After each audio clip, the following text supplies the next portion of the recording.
রবিবার থেকে জ্বালানি তেলের দাম কমবে। বাংলাদেশ সরকার মে মাসের জন্য ডিজেল, কেরোসিন, পেট্রোল ও অকটেনের দাম লিটারে ২ টাকা কমিয়েছে।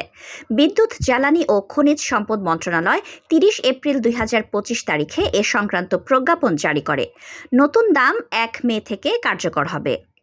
নতুন দাম: ডিজেল ও কেরোসিন ১০৪ টাকা থেকে কমিয়ে ১০২ টাকা, পেট্রোল ১২০ টাকা থেকে কমিয়ে ১১৮ টাকা, অকটেন ১২৪ টাকা থেকে কমিয়ে ১২২ টাকা।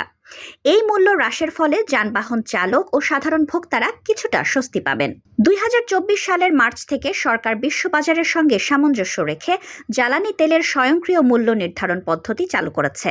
এই পদ্ধতির আওতায় প্রতি মাসে জ্বালানি তেলের দাম সমন্বয় করা হয়। মার্চ ও এপ্রিল মাসে দাম অপরিবর্তিত ছিল, তবে ফেব্রুয়ারিতে লিটারে ১ টাকা করে দাম বাড়ানো হয়েছিল।